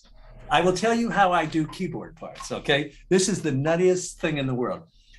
I have a good sense of percussion. So I'll take a song and I'll just sit there and I'll start hammering the keyboard. And I'll hit some of the notes, but the rhythm will be perfect. It will be exactly. I know what you're going to say.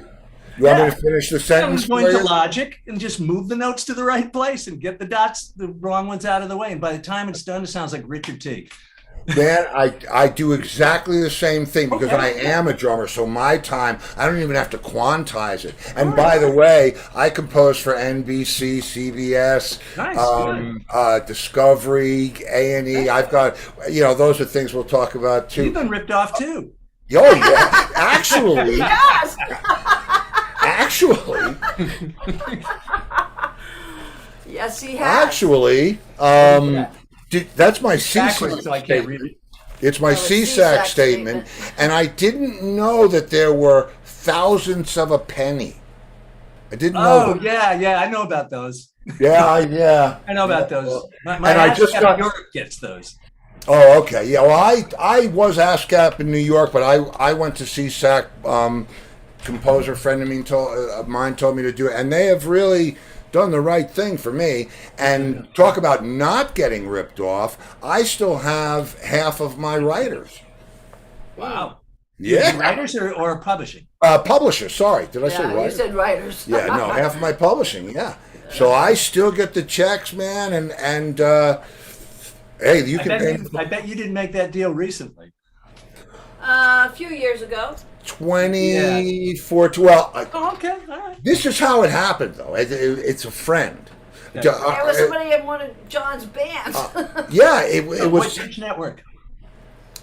It's called Powers Music. No, but I mean, what is the music for? What network? NBC. He's done everything. NBC's done like The Bachelor, The Bachelorette. And you're keeping the publishing of that stuff? Amazing Race, Naked and Afraid, Running Wild with Bear Grylls, Buried in the Backyard. Hold on. Are you doing custom scoring, or are you already created pieces? No, I'm doing cues. Yeah. Oh, I understand, but are you writing them for the thing, or are they things that you've already written that they use? Oh no, I'm writing them for the thing. And you still kept. Wow, I want your man. And I get paid by the piece too, whether it gets used or not. But how it happened is, and it's thanks to John.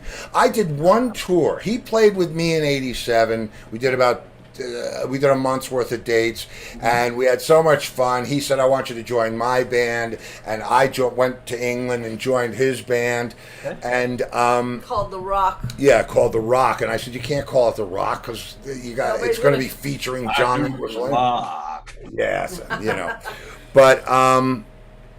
But yeah, so he had a guitar player that never really did anything on his own. Tried a San Francisco guy, Northern California, and went down to L.A. and a good player and a good-looking guy. Had the look, had the chops, but not everybody gets the deal. So I hadn't talked to this guy in 30 years, and I was writing something. I was producing some tracks for a new artist from England.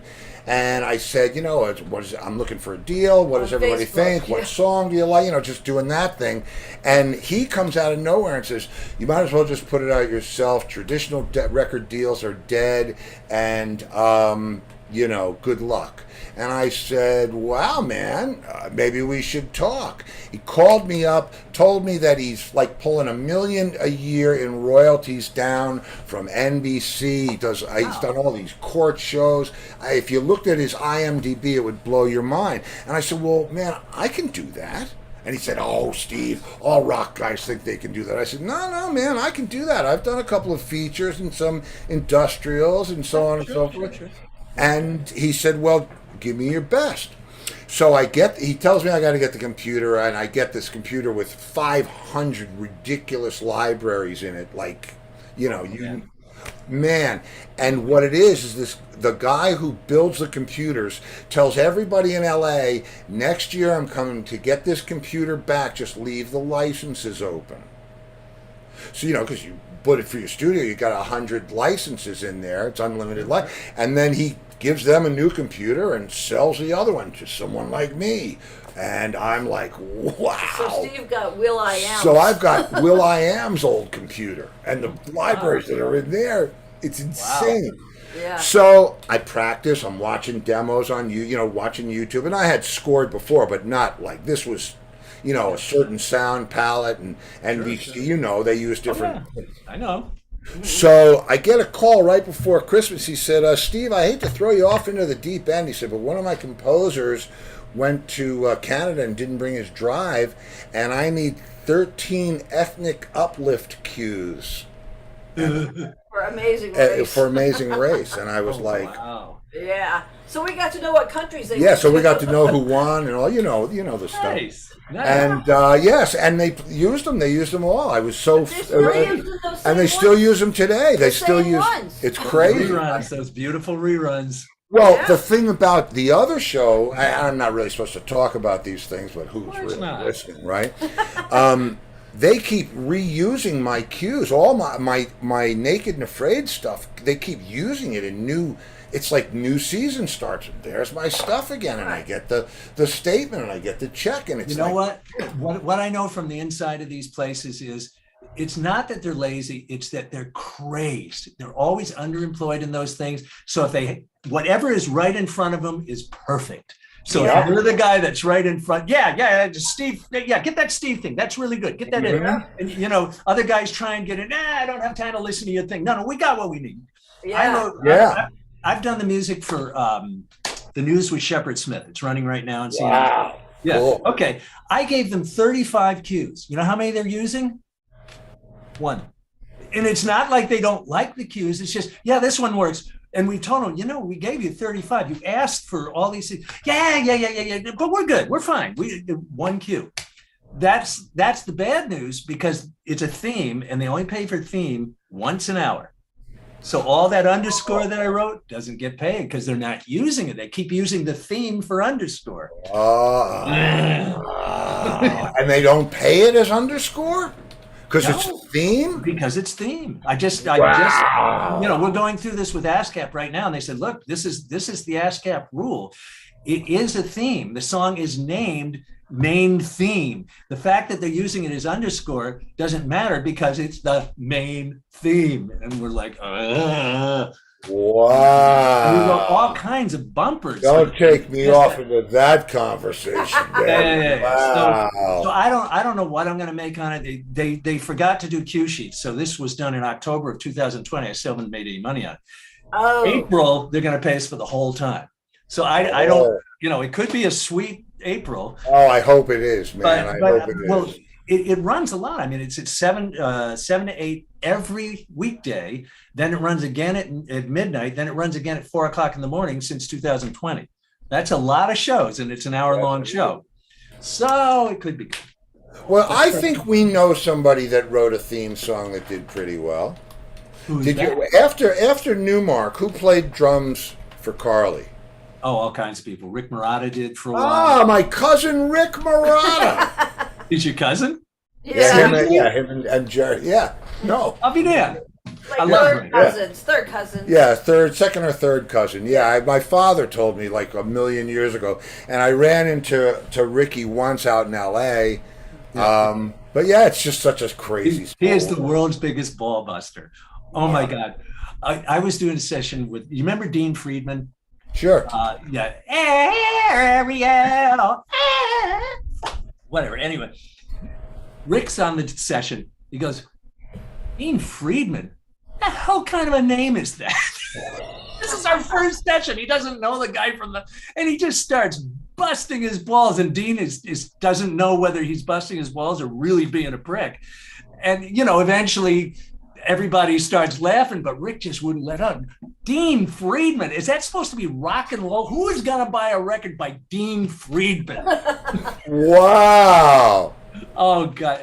I'm going to use that somewhere because Jerry lives up in Woodstock and he's actually a neighbor from a friend of mine who's on the show. So I have to pipe this back through my friend in Woodstock through Nazareth. Jerry back. Yeah. Mark. That was an incredible session too. He deserved it. We had Tony. I'm pretty sure we had Tony Levin on bass. Oh, great! Rick Marotta on drums. I was playing guitar. Dean himself plays piano. Hey, Friedman. Oh, I can't Dave wait. Friedman! I cannot wait for this prank. I'm going to take my time with it, and I'll keep you He posted. won't even remember. He lives in that state, so Yeah, I guess. he's Yeah, not gonna remember he busted anybody's chops. man, I mean, It must run in the family. yeah. It's, Oh, is Jerry a bullet buster too? oops, I think Steve she's is. talking about me. Oh, I see. Believe me, I know how to. It's a drummer thing. Yeah, I guess. No, it's not actually, because Andy Newmark, I've never seen him bust anybody's balls ever. He's like the nicest, politest guy in the world. The rest of you lot. Well, yeah. I mean, that's what it said on when I filled out the thing. That's what it said. Anyway, my last question before I let you go and call Angus up. Come back. Yeah, you got it. Promise. Free for all Friday, we do every Friday. It's the same key to get in. You come in for 5 minutes. Don't come Or in at stay all. in Come the in whole for the whole hour. Okay. You will meet more people in there that you probably know. 1 degree of That'll be separation. fun. Yeah. Oh, it's so you're always welcome. I'll have Angus send you that. Yeah, we I'm can also talk going to about- have him reschedule part 2 because we Okay. gotta do. Love it. Love it. I mean, we did Ent Whistle all night. So that's, Yeah, I know. Yeah. but it had to be done. We'll read a chapter. Yeah. Got to read a chapter, Yeah. and incidentally, I have in handwritten form how I got it. The first 3 chapters of John's book, handwritten. That never came out. That never came out. Never came out. Wow. Yeah.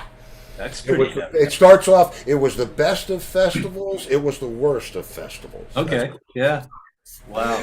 So yeah. All right. So let me hit you with the last Yep. question. This is a Okay. good one. Yeah.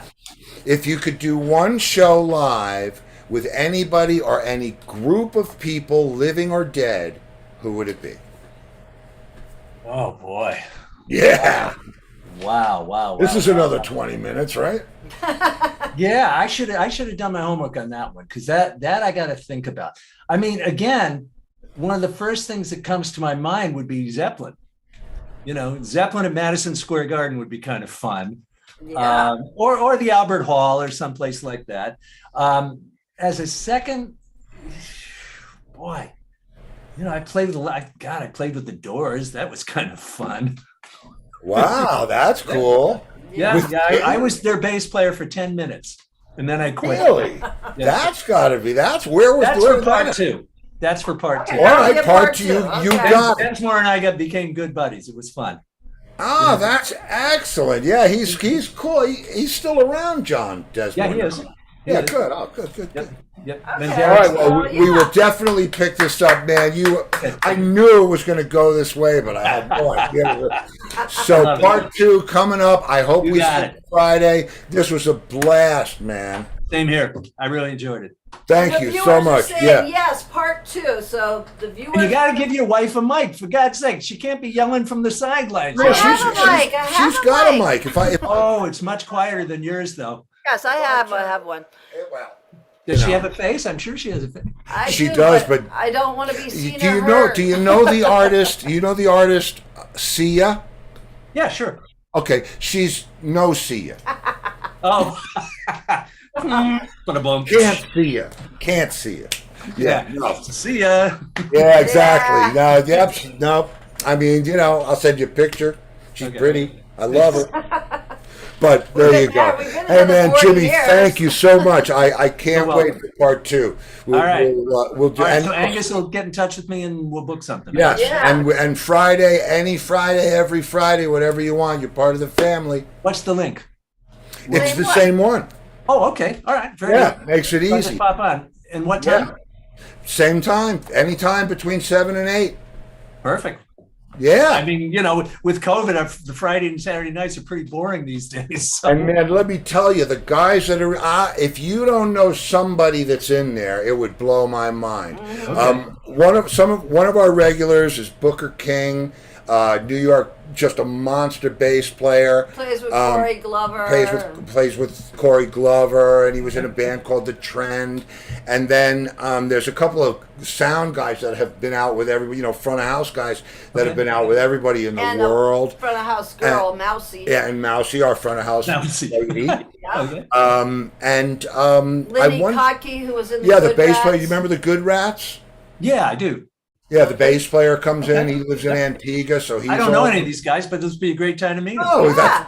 So come You on know in. what? And Angus will be there. It's just right, and Angus will be there, and it's That's fun, cool. man. Yeah, Yeah. Angus is a guitar player, isn't he? Bass player. Bass player. Bass player, right. Yeah, he told me a story about a Billy Joel gig that got sabotaged by his. Oh, Yeah. that broke my heart. That was just like, come on, Madison Square Garden with Billy, and no, you can't have my bass player. Oh, Oh. Well, I've got a few of those for you. Yeah. I got a couple of heartbreakers for you, but Okay. All right. not for tonight. Anyway, man, Part Jimmy, two. this was just what a start. We might have to do 3 parts, but definitely. Look, I'm around. As I say, COVID makes things boring. Let's do it all. We'll do Oh whatever. no, man! Then you know what? We'll have a I'm having special. fun. Yeah, no, it's a blast, and All right, man. it was great to see you, and I can't wait to see you again Friday. I'll reach out to you because I'll send you some stuff. I'll send you some stuff. Sounds good. Yeah, we'll All have right, some Steve, fun. nice talking to you. And you, Jimmy. Take Bye, care, Jimmy. man. Thank you, Bye bye. And what is your wife's name? So I don't. Lori. Lori. Bye, Lori. Bye, Jimmy. Okay. Talk to you soon. See you maybe Friday. Yep. See you Friday. That was great.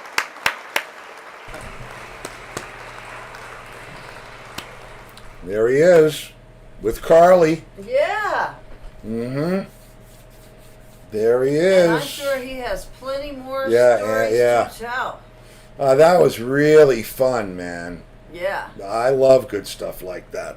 That Oh, was Lori Richardson.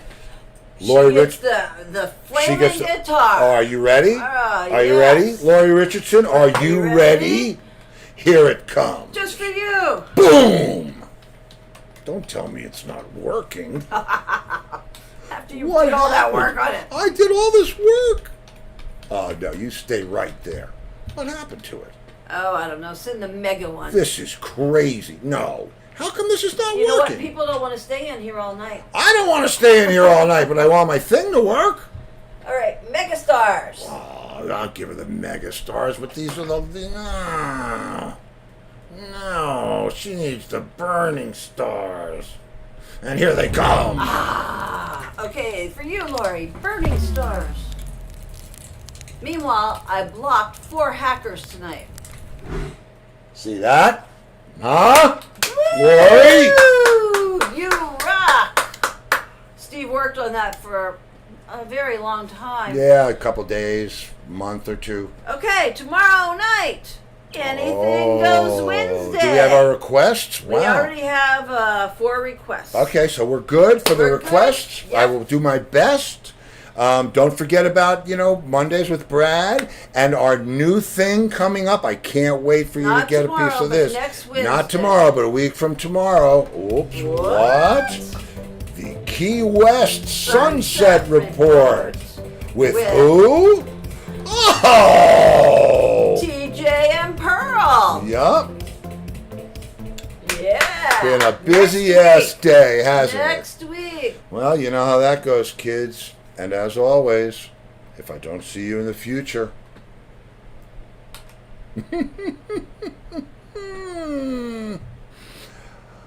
I'll see you in the pen. No, you can't have that part. Oh, I quit. I will not. I'm heading for the pasture right now.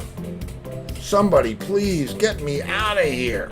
Jimmy. I'll get you out of here. I know, it's sick, isn't it? It's Good very- night, very- everybody. Good night, everybody.